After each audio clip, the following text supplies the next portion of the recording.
10days 세 번째 날 우리에게 주시는 하나님 말씀입니다. 예레미야 33장 1절로 3절 우리 한 목소리로 같이 읽겠습니다. 시작.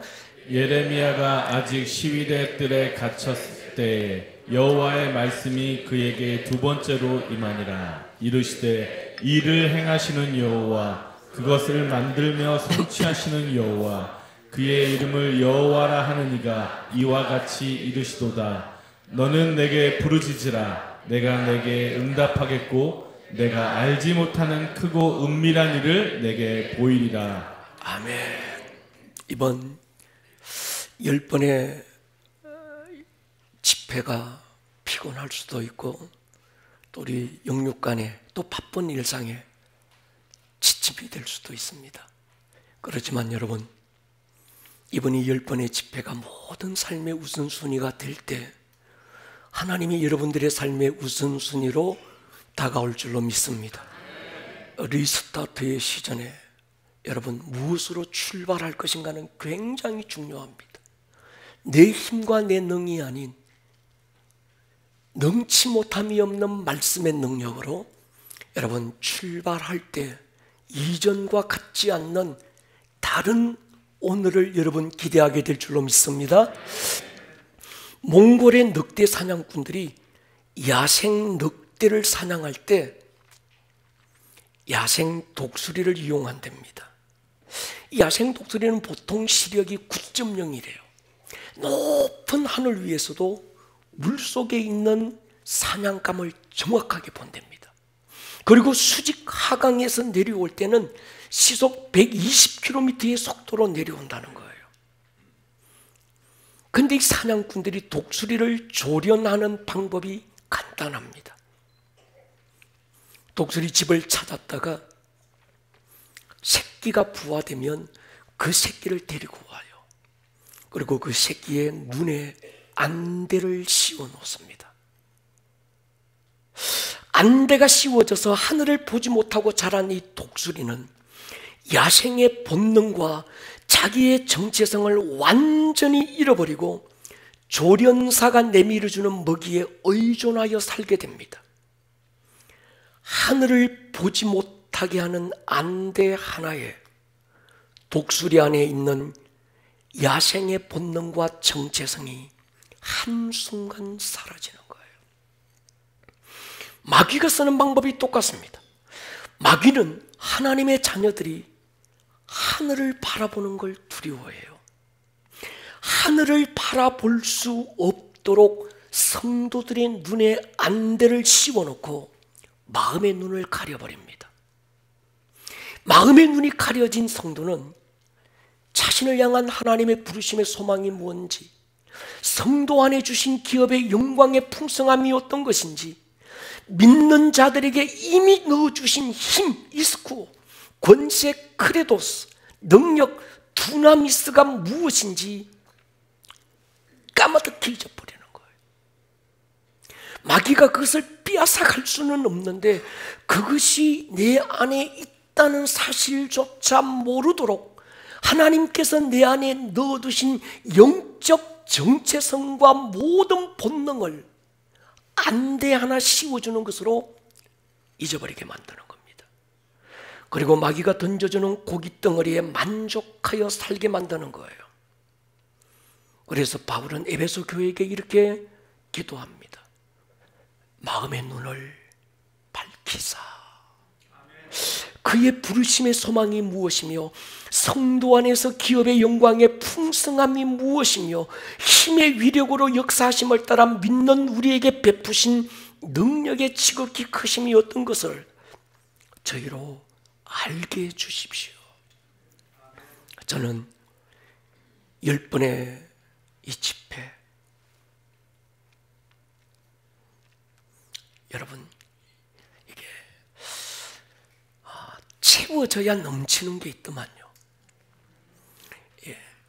10번의 집회를 통해서 채워질 때 아마 우리 안에서 하나님이 넣어두셨던 데스티니가 막 폭발할 줄로 믿습니다. 무엇보다 마음의 눈이 밝아지기를 축복합니다. 우리 안에 감추어진 영적 야성이 깨어나는 시간이 되기를 축원합니다. 오늘 읽었던 이 본문 잘 아는 말씀입니다. 우리가 지금 전교인 성경 통독 23독째 하고 있습니다. 여러분, 성경을 묵상하고 읽고 묵상하다 보면 어떤 성경은 참 읽고 묵상하기에 힘이 든 성경들이 있을 수 있어요. 근데 제 개인의 경우에는 이 예레미야의 말씀을 읽고 묵상하는 게 참 마음이 어렵습니다. 하나님의 말씀을 선포하는 선지자의 일생이 너무 비참한 거예요. 그가 하나님의 뜻을 알고 그 뜻을 전하면 전할수록 사람들에게 환영받고 존경받는 것이 아니라 비난과 야유와 멸시와 천대와 왕따와 심지어는 매를 맞고 얻어터지고 똥구덩이에 갇혀서 수년을 살게 됩니다. 그러니까 제가 이 예레미야를 읽고 묵상하면 마치 제가 동일시되는 거예요. 내가 똥구덩이에 갇힌 것 같아. 그리고 제 마음을 막 어렵게 하는 거예요. 예레미야 때 시대적 상황이 이렇습니다. 1절에 보면요, 예레미야가 아직 시위대 뜰에 갇혀 있을 때 여호와의 말씀이 예레미야에게 두 번째 임했습니다. 지금 예레미야가 시위대 뜰에 갇혀 있어요. 여러분 아시다시피 솔로몬 왕 이후 솔로몬의 아들 르호보암이 왕이 되면서 이스라엘은 남북으로 나라가 나누어집니다. 북쪽은 여로보암이라는 사람을 중심으로 10지파가, 그리고 남쪽은 솔로몬의 아들 르호보암을 중심으로 2지파가 남습니다. 먼저 북이스라엘은 주전 721년에 앗수르에게 망해요. 그리고 그 앗수르가 신흥강국 바벨론에게 멸망하면서 이 바벨론은 남쪽 유다마저 정복하기 위해서 기회를 엿보는 겁니다. 그런 상황에서도 남유다의 왕 시드기야는 바벨론 제국을 등지고 이집트와 동맹을 추진해요. 마치 이런 상황입니다. 우리나라 조선 말기 제국 일본과 러시아 그리고 영국과 프랑스 열강들 틈새에서 아무런 힘도 없이 흔들리고 있었던 우리의 모습과 너무 닮았습니다. 이런 정치적인 혼란과 제국들의 침략으로 혼돈스러운 현실에서 왕과 백성들은 답답하니까 선지자를 찾습니다. 하나님의 뜻이 무엇입니까? 도대체 이런 때 하나님은 우리가 어떻게 하기를 원합니까? 그런데 모든 선지자들은 한결같이 희망을 선포하고 있었습니다. 대표적인 선지자가 하나냐인데 그가 뭐라고 하는가 하면, 하나님은 이 백성을 절대 버릴 수 없다. 반드시 세우고 다시 일으키실 것입니다. 지금은 비록 우리가 혼란스럽고 어두운 터널을 지나듯 힘들지만 조금만 더 참고 기다려 보십시오. 하나님이 2년 내에 우리를 다시 세우고 회복시킬 것입니다. 우리는 이런데 아멘하고 싶잖아요. 굉장히 희망적인 메시지를 선포했고 하나냐와 선지자들의 희망적인 선포에 왕과 백성은 아멘 하면서 안도감을 그리고 희망을 가지기 시작했습니다. 근데 문제가 있어서요. 한 사람 예레미야가 문제입니다. 예레미야는 다른 모든 선지자들과 전혀 다른 메시지를 선포하는 겁니다. 하나님은 이미 바벨론이라는 제국의 힘을 하나님의 몽둥이로 사용하기로 결정했습니다. 때문에 바벨론에게 저항하지 말고 순순히 항복하고 포로가 되어 바벨론으로 끌려가야 됩니다. 만약에 저항하면 예루살렘 성은 황폐해지고 성전은 불타고 왕도 백성들도 생명을 부지할 수 없습니다. 예레미야가 선언한 바벨론 포로의 기간은 2년이 아니라 70년이었어요. 예레미야의 절망적 선포를 들은 백성들의 마음은 무너지기 시작했습니다. 무너진 그들의 마음은 보고 싶은 것만 보고 듣고 싶은 것만 듣게 되었어요. 이런 상황에서 마귀는 백성들이 하늘을 바라볼 수 없도록 그들의 마음의 눈에 안대를 씌우고 말았습니다. 다른 모든 선지자는 예레미야를 이단으로 몰고 갔고, 백성들은 예레미야를 백성의 마음을 미혹시키고 군대의 사기를 떨어뜨리는 아주 나쁜 영적 암적 존재로 몰고 간 거예요. 그래서 급기야 이 예레미야는 격리시켜야 돼. 사회 사람들과 함께 두면 이 예레미야 때문에 다른 모든 백성들의 마음이 깨어지고 무너지고 철망하게 돼. 이는 사회 속에 함께 있으면 안 되는 존재야. 그래서 예레미야를 시위대들에 가두어 버린 거예요. 여기서 말하는 시위대들은 감옥을 말합니다. 정치적으로 민심을 혼란케 하는 죄질이 나쁜 사람을 감금하는 정치인들만 가두어 놓는 특수감옥. 우리가 요셉이 보디발의 집에 가두어 놓은 것과 똑같은 거예요. 그 본문의 상황이 이런 상황에서 예레미야에게 두 번째 하나님의 음성이 들리고, 그 음성의 내용이 오늘 우리가 읽었던 이 말씀입니다. 자, 여러분이라면 어떻게 하겠습니까? 다른 모든 선지자들은 2년이라는 짧은 시간, 비록 힘들고 어려울 수 있지만 이 시기를 견디고 버티고 이겨나가고 나면 하나님은 우리를 다시 일으키실 것이라고 하는 다수의 선지자의 말에 아멘하고 싶습니까? 아니면 70년이라고 하는 길고 긴 시간, 내가 살아있는 동안은 어쩌면 맞이할 수 없는 것 같은 예레미야의 메시지에 여러분은 아멘하고 싶습니까? 어떤 소리를 듣고 싶습니까?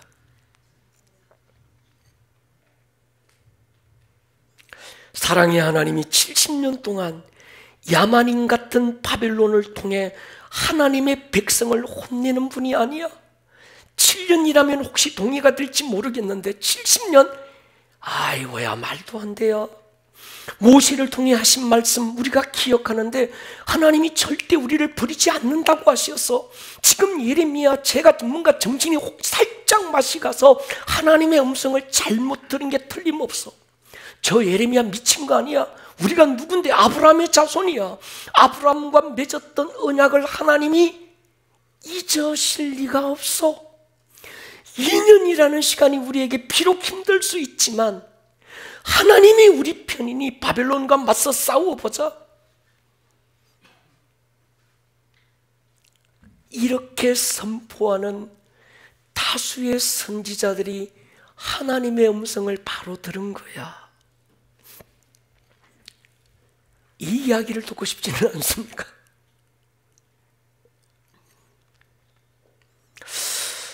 내가 듣고 싶은 메시지와 듣고 싶지 않은 메시지가 있을 때 어떤 메시지를 듣고 싶은가요? 무엇이 바른 믿음일까요? 우리를 위한 하나님이 맞는 것일까요? 하나님을 위한 우리가 맞는 것일까요? 누가 누구를 위해 존재하는 것일까요? 하나님의 뜻 앞에 내가 맞추는 게 믿음일까요? 아니면 우리의 뜻과 소원에 하나님은 무조건 동의하고 응답해 주는 게 맞는 것일까요? 우리의 기대와 바람에 하나님이 무조건 같이 해주는 게 맞는 것일까요? 하나님 그분의 바람에 내가 순종하는 게 맞는 것일까요? 예레미야 입장에서 말씀을 선포하는 자니까 생각해 봤습니다. 다수의 모든 선지자들이 내가 듣고 내가 받고 내가 본 하나님의 메시지와 너무 달라요. 그들이 받은 메시지는 2년이라고 하는 짧은 시간인데, 그리고 바빌론과 맞서 싸우면 만군의 하나님이 이 백성을 다시 세우고 세상에 하나님 살아계신 걸 보여준다고 그들은 선포하고 있는 겁니다. 근데 자신이 받은 메시지는 바벨론에 저항하지 말고 항복하고 포로가 되어 끌려가서 70년 동안 개고생하고 죽을 고생하라는 거예요.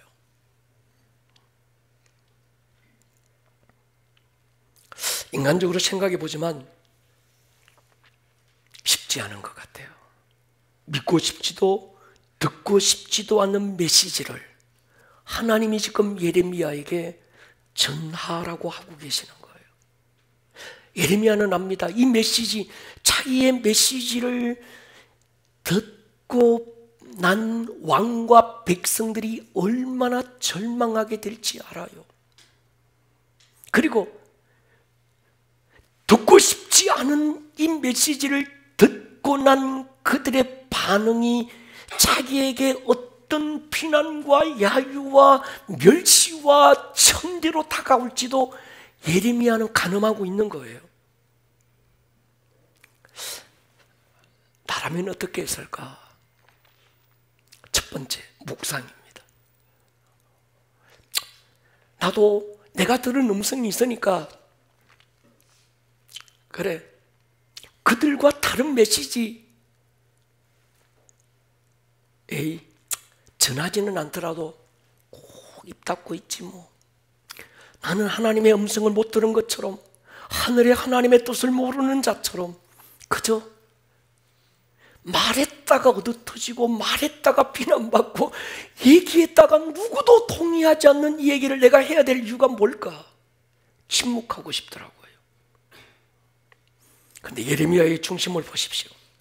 20장 9절 보십시오. 시작. 내가 다시는 여호와를 선포하지 아니하며 그의 이름으로 말하지 아니하리라 하면 나의 마음이 불붙는 것 같아서 골수에 사무치니 답답하여 견딜 수 없나이다. 여러분, 복음을 전하는 자로서 이런 경험이 너무 많습니다. 나도 남들처럼 듣고 싶은 말,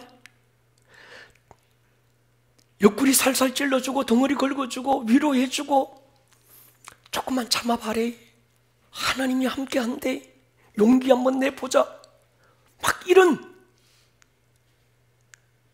제가 전에 그랬잖아요. 이런 말 하는 거 내가 전문가라고. 여러분, 그런데 내가 받은 하나님의 말씀을 듣든지 말든지 이해하든지 이해 못하든지 듣고 싶어 하든지 듣고 싶어 하지 않든지 전하지 않고서는 견딜 수 없어서 차라리 입 다물고 있어야지. 그런데 내 마음이 불붙는 것처럼 골수에 사무치게 만드는 그 하나님의 어떤 그 마음이 부어질 때가 있거든. 지금 예레미야가 시위대들에 갇혔습니다. 꼼짝달싹 못합니다. 사방은 꽉 막혔고 어디에도 출구가 없습니다. 현신의 문은 닫혔고 내 편은 아무도 없는 거예요. 이해해 주는 사람도 흔한 위로의 말 한마디도 없습니다. 그런 깊은 어둠에 갇혀 있을 때 갑자기 하늘이 열리는 거예요. 그리고 거기에 하나님의 음성이 두 번째 예레미야에게 내려왔습니다. 사방은 닫히고 사람들은 그를 외면하고 세상은 그에게서 등 돌리고 싸늘한 비난과 난무하는 정죄의 소리들만 쏟아내고 있었을 때 하늘에 열린 문을 두고 있는 한 사람이 있었어요. 어떤 상황에서도 열린 하늘을 두고 있는 한 사람, 모두가 등 돌리고 외면하고 떠나고 있지만 하나님 한 분만을 내 편으로 두고 있는 한 사람, 그가 예레미야였습니다. 하늘이 닫혔든 말든 하나님은 내게서 등을 돌리든 말든 눈에 보이는 현실의 문만 열겠다는 일념 하나로 사람들이 듣고 싶어하는 말만 해주는 그런 싸구려 선지자가 이 예레미야는 아니었던 거예요. 여러분, 이 리스타트의 새로운 시즌에 어제 그제 윤 목사님을 통해서 우리에게 주신 말씀도 똑같았습니다. 땅에서 하늘로 모두를 바꾸자. 육에서 영으로 모두를 바꾸자. 나에게서 예수에게로 모두를 바꾸어 보자. 여러분, 값싼 싸구려 위로에 만족하지 마세요. 듣고 싶은 말만 들으려고 하는 싸구려 신앙에서 벗어나야 합니다. 보고 싶은 것만 보고 하자 하는 삼류 신앙에서 벗어나야 됩니다. 현실의 문만 바라보지 말고 하늘의 문이 지금 열렸는지 닫혔는지 점검해 보세요. 아멘 하십시다. 하늘이 열려야 땅이 열리는 거예요. 영이 열려야 육이 열리는 거예요. 양무릎에 머리 쳐박고 닫혀있는 하늘문 하나 열어보기 위해서 몸부림치는 엘리야 한 사람 말이죠. 우리가 그 엘리야의 하나님이 어디 있습니까? 묻고 있고, 예레미야의 하나님이 어디 있느냐고 물을 때 하나님은 나의 엘리야가 어디 있니? 내가 어디에 가면 누구를 만나면 그때 나의 엘리야를 오늘 만날 수 있겠니?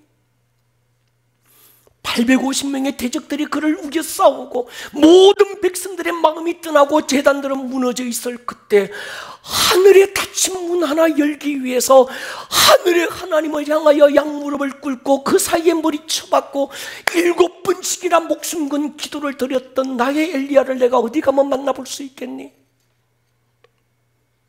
Here I am. 내가 여기 있습니다.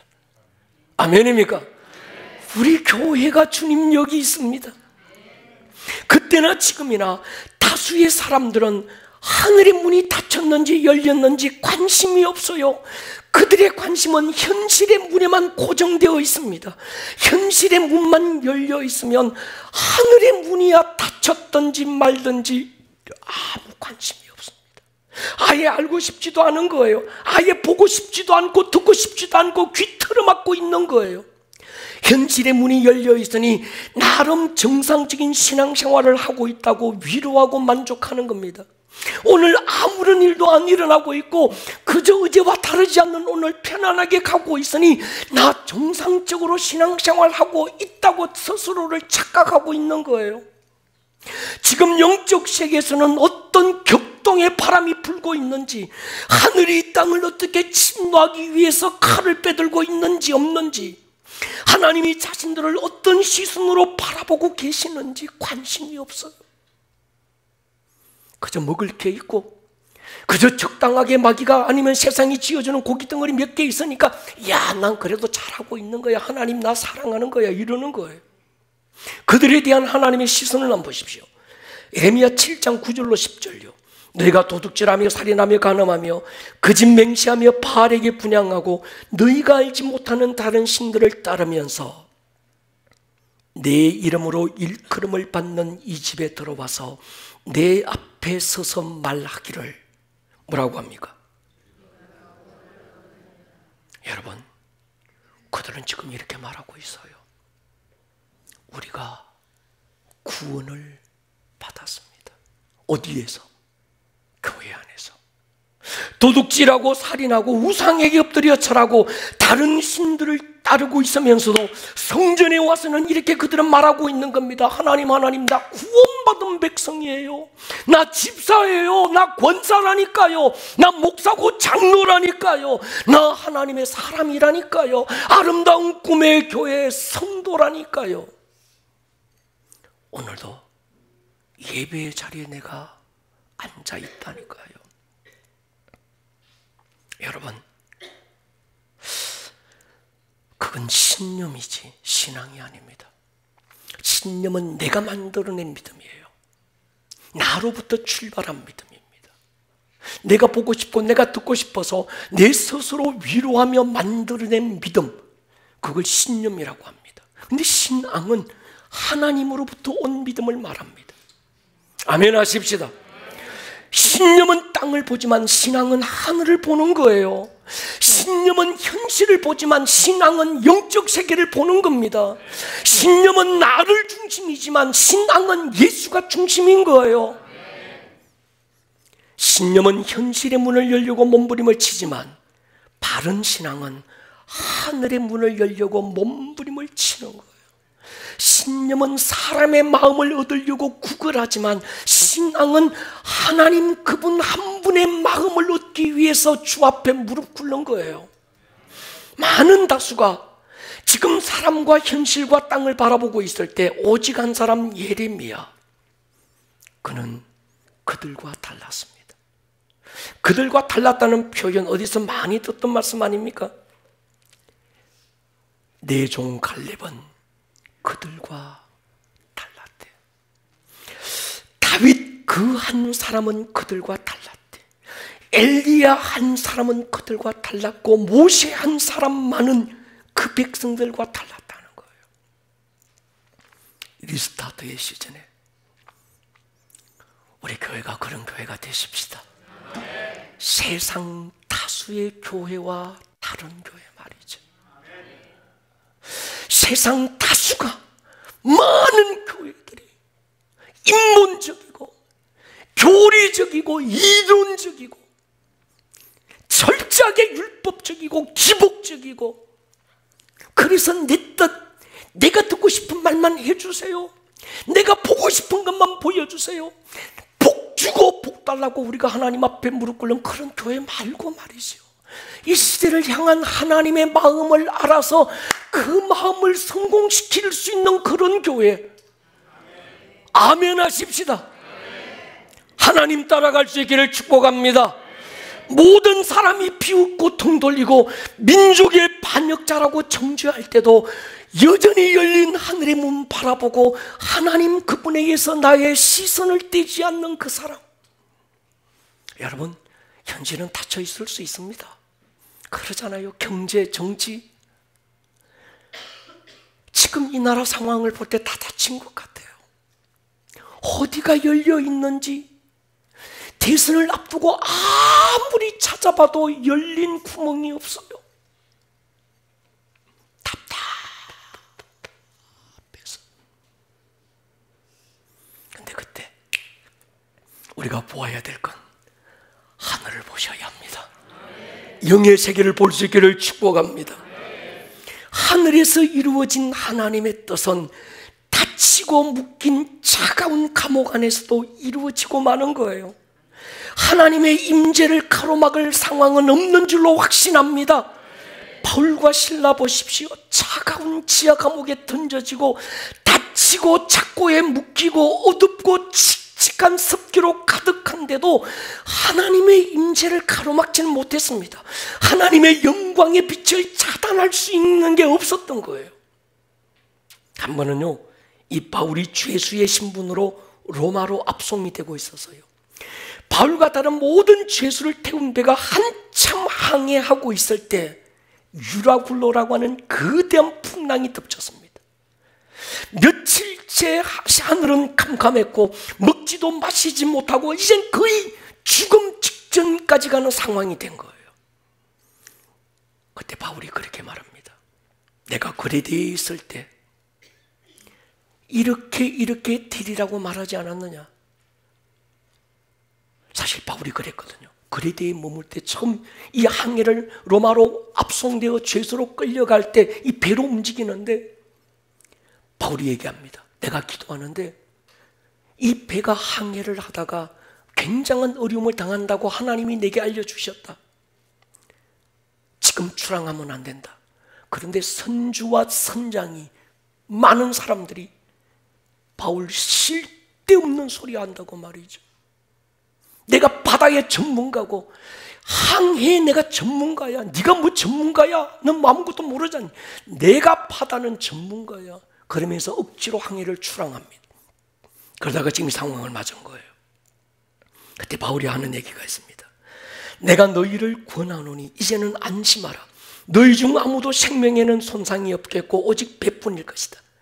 내가 속한 바 내가 섬기는 하나님의 사자가 어젯밤에 내 곁에 서서 말하되 바울아 두려워하지 말라. 내가 가이사 앞에 서야 하겠고 또 하나님께서 너와 함께 항해하는 자를 다 내게 주셨다. 그러므로 여러분이 안심하라. 나는 내게 말씀하신 그대로 되리라고 하나님을 믿노라.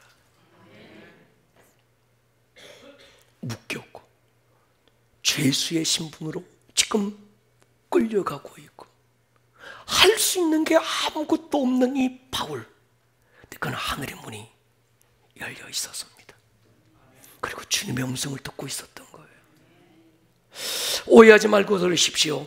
제가 지금 오늘 우리에게 주어진 현실이 절망이라고 말하는 게 아닙니다. 우리가 지금 무엇을 닫고 무엇을 열어야 되는지를 알아야 된다는 거예요. 현실의 문을 바라보고 있을 때가 아니라는 말씀입니다. 하늘을 바라볼 수 있기를 축복합니다. 땅의 문제에 급급해서 뭐 먹지 뭐 마시지 이럴 때가 아니라는 거예요. 여러분의 영적 상태가 어떤지를 살펴볼 수 있기를 축복합니다. 하나님과 관계는 어떤지 지금 돌이켜 보아야 된다는 거라는 거예요. 아무 일이 없으니 뭐 남편 돈 잘 벌어오고 나름 집은 잘 돌아가고 있고 자식 새끼들 말 잘 듣고 있고 그저 편안하고 몸도 건강하고 다른 어릴 때보다 컨디션이 좋으니 난 아무 일도 없어, 나 잘하고 있는 거야, 잘 가고 있는 거야, 이 표가 바로 하나님이 나와 함께 하신다는 증거야. 여러분 착각하지 마세요. 그렇지 않습니다. 반대로 안 되니 막히고 다치고 갇히고 깜깜하고 정말 사람들 누구 하나 나를 위로해 주는 사람 없고 다 등 돌리고 나를 배신 때리고 떠날지라도 여러분 그 자체가 잘못되고 있다는 게 아닌 거예요. 하늘을 볼 수 있기를 축원합니다. 우리 교회 한 달간 일시 멈춤했어요. 뭐 잘못하고 있어서 멈춘 거 아니었습니다. 더 잘해라 멈춘 거 아니었어요. 우리 지금 좋은 사운드에서 이런 영상 속에서 하나님을 예배하고 있으니까 마치 하늘이 열린 것처럼 착각하고 있지는 않은지 돌아보고 싶은 거예요. 이렇게 좋은 환경 속에서 좋은 말씀, 좋은 찬양, 성가대의 아름다운 노래소리를 들으면서 예배의 현장에 우리가 앉아 있으니까 마치 하늘문도 열려서 나의 신앙이 하나님과의 관계가 바르게 있는 것처럼 착각하고 있지는 않은지 돌아보고 싶었던 거예요. 이 시간마저도, 멈추고 있는 이 시간마저도 그 하늘의 하나님을 향해서 하늘문은 열렸나 닫혔나, 하나님과 나와의 관계는 어떤가, 내 영혼은 지금 바르게 가고 있는 것인가, 멈추고 있으면서도 보지 못한다고 한다면 더 이상 어떤 가능성이 있을까요? 여러분,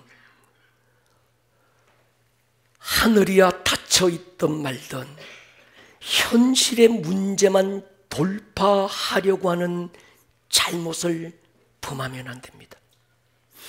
현실이 사방으로 닫혔다고 할지라도 열린 하늘 아래에 서 있고 싶은 간절함이, 그 열망이 저와 여러분 앞에 불일 듯 일어날 수 있기를 축원합니다. 땅에서 풀어야 하늘이 풀린다. 그건 용서에 국한된 말입니다. 하늘에서 이루어진 하나님의 뜻이 이 땅에 이루어지는 게 먼저인 줄로 믿습니다. 기도는요, 내 욕심, 내 소원을 하나님을 이용해서 이루는 수단이 아닙니다. 그걸 응답이라고 착각하지 마세요. 내가 이게 필요했는데, 내가 이걸 얻고 싶었는데, 기도했는데 하나님이 갑자기 어떤 사람을 통해서 주셔서 할렐루야 응답받아서 하나님 나 사랑하는가 봐. 그럴 수도 있지만 아닐 수도 있는 거예요. 마귀에게 절하고 얻은 대가일 수도 있지 않겠습니까? 떡덩이 몇 개 말이죠.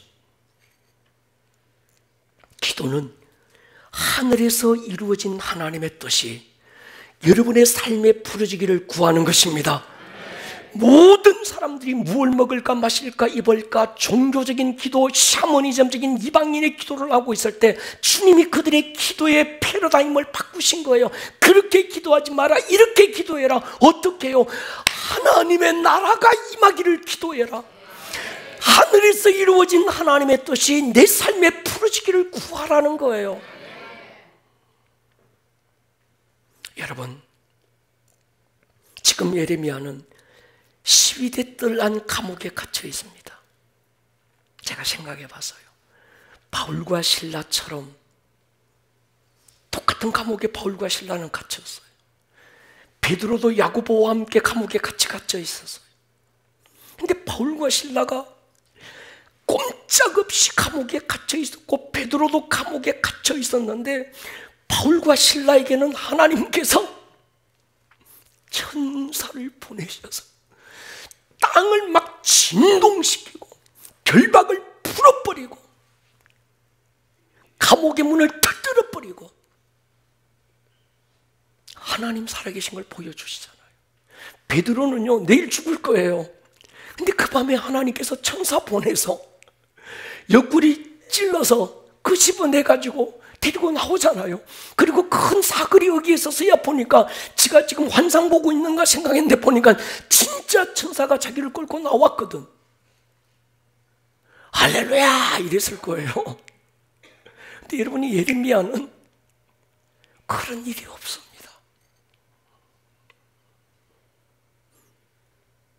여전히 감옥에 갇혀 있고 사방은 막혔고 절망적인 상황이 그대로였어요. 그런데 그런 상황에서 하늘이 열려 있었습니다.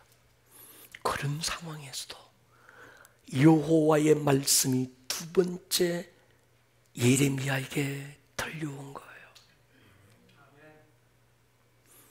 뭐라고 하시는지 아십니까? 일을 행하시는 여호와, 그 일을 만들고 성취하시는 여호와, 그 이름을 여호와라 이름하는 자가, 여호와라는 이름을 3번씩이나 강조합니다. 여호와, 야훼, 스스로 계신 분, 창조주, 전능자.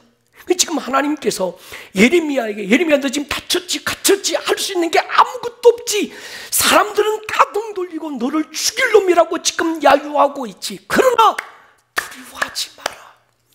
창조주가, 전능자가 지금 너와 함께하고 있다는 겁니다. 아멘입니까? 성경 어디 그 누구에게 이처럼 자기의 이름으로 하나님의 의지를 강력하게 드러낸 적이 어디 있습니까? 여러분, 그 하나님 앞에 상황은 아무 의미가 없었어요.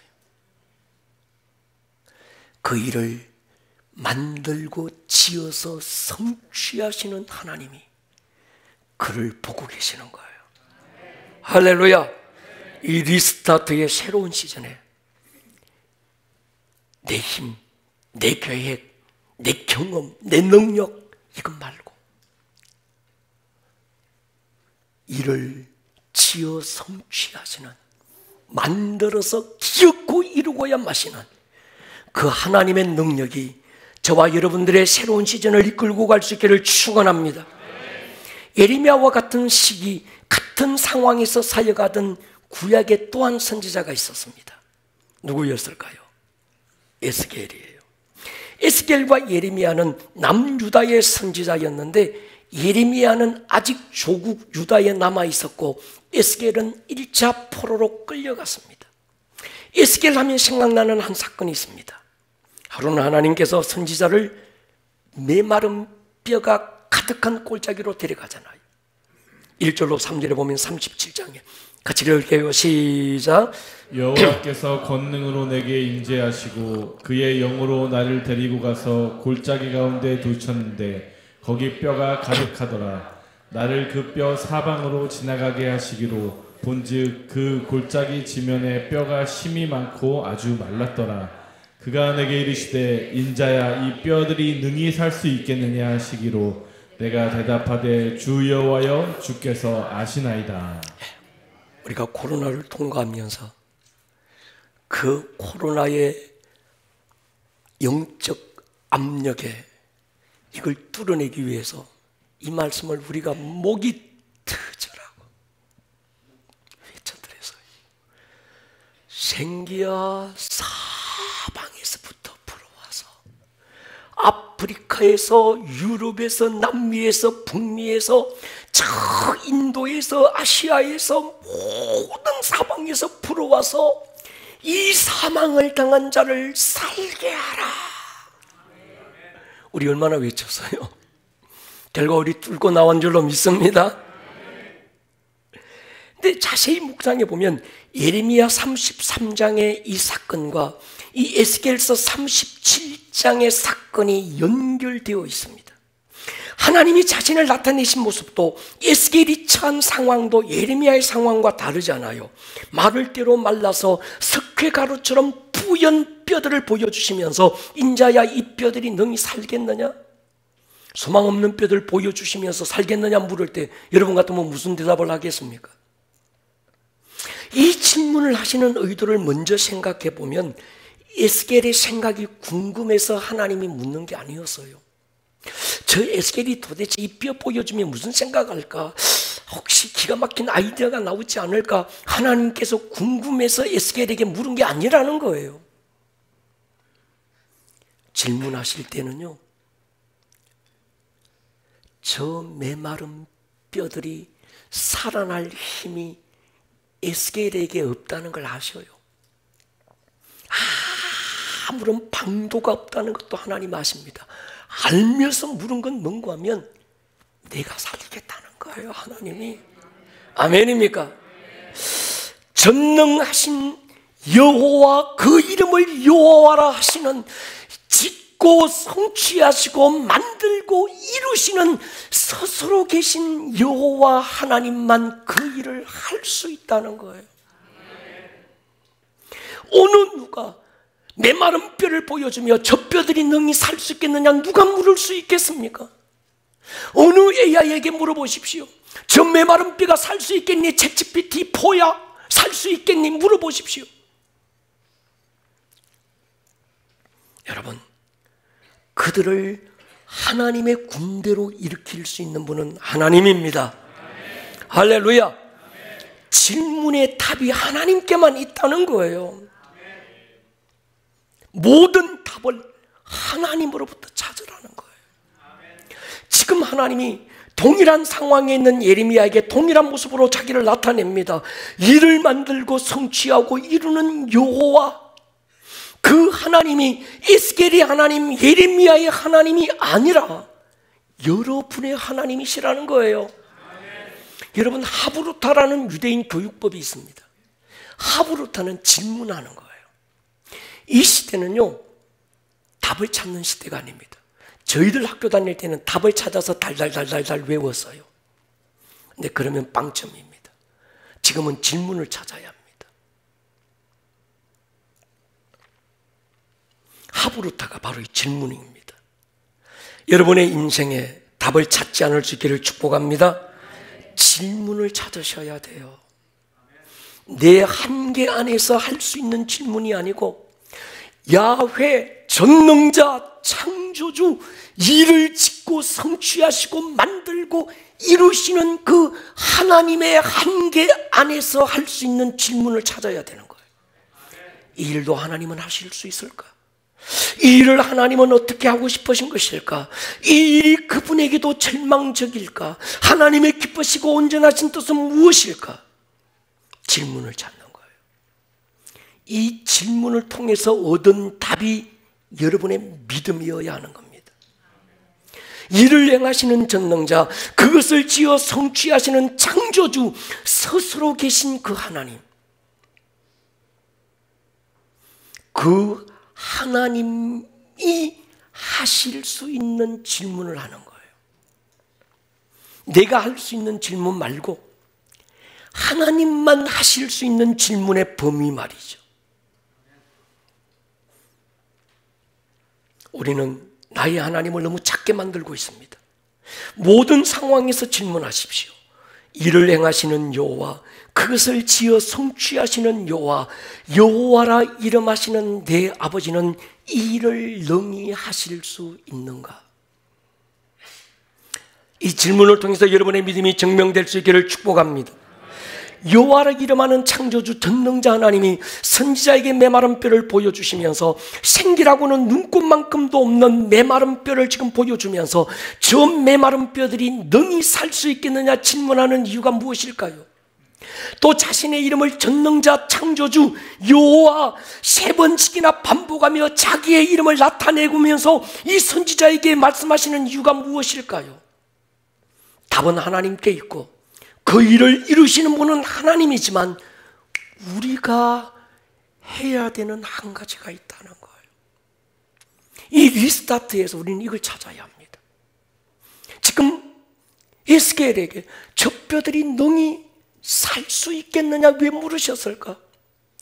갇히고 소망 없고 아무런 답이 없는 이 상황에서 예레미야에게 하나님이 나타나셔서 말씀하시는 의도가 무엇일까?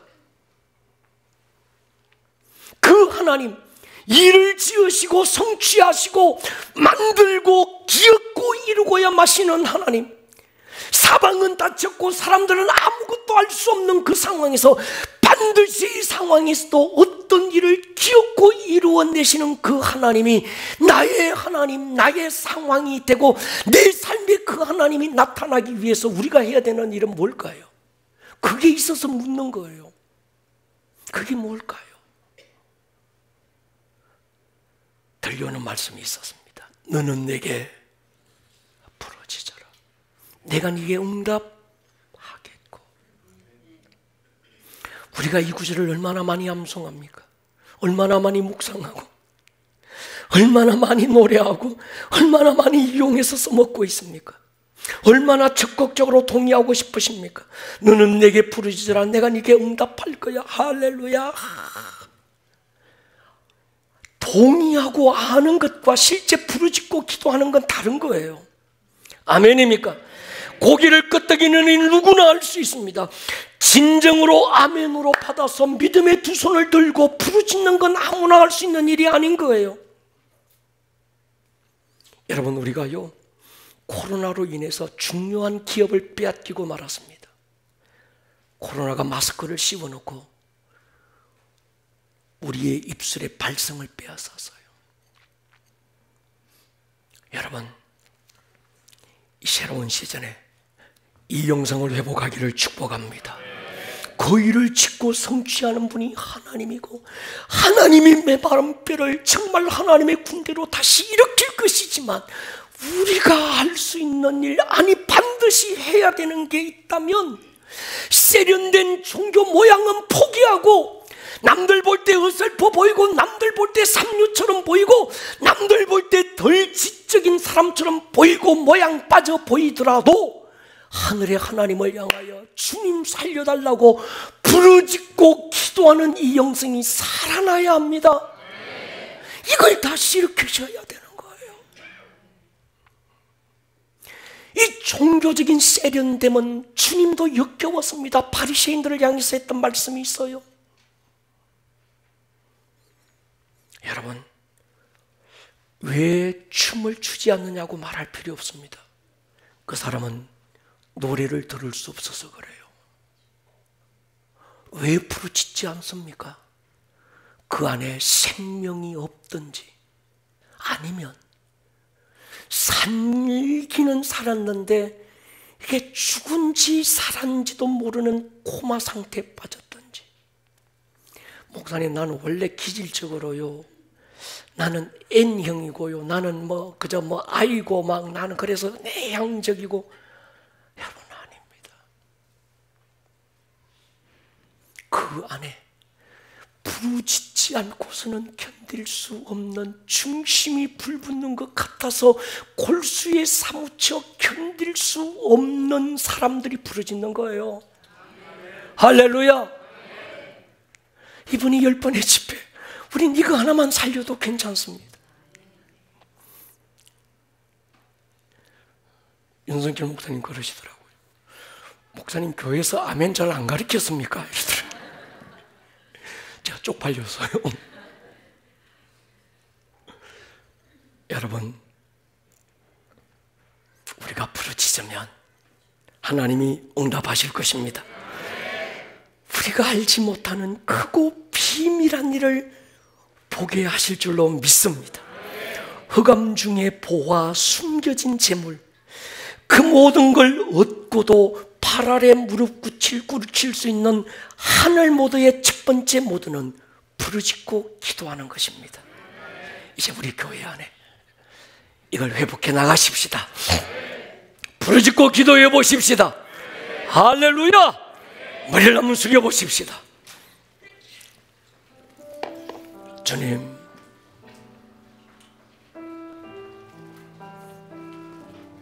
사방이 닫혔고 사람들은 외면하고 상황은 갇히고 어려워질 때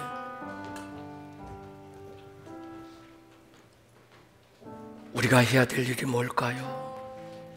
어떻게 해야 하늘의 문이 열릴까요? 주님, 이 시즌에 우리에게 요구하시는 게 뭘까요? 여러분, 나라를 구하라는 게 아닙니다. 부르짖으라는 거예요. 아멘 하십시다. 힘이 없어 못 부르짖는 거예요. 왜 울지 않냐고요? 힘이 없으면 울지도 못해요. 왜 소리내어 웃지 못하냐고요? 힘이 없어서 못 웃는 겁니다. 하나님, 우리 영에 힘을 주십시오. 하나님, 오늘 우리 교회에 하늘의 문을 열어주십시오. 아멘. 우리 시간 자리에서 한번 일어서서 정말 이 부흥의 시즌에 우리가 하나님 앞에 시간은 같지만 한번 부르짖고 기도할 것입니다. 하나님, 부르짖음을 회복시켜 주십시오. 아멘. 하나님, 우리 영혼에 힘을 주십시오. 아멘. 하늘의 문을 열어주십시오. 아멘. 주여 한번 부르고 기도합니다. 주여. 오늘 들었던 이 말씀이 듣는 말씀에서 끝나지 않고 여러분들의 삶에 살아내는 말씀으로 생명력 있는 말씀이 될 수 있기를 주님의 이름으로 다시 한번 축복합니다.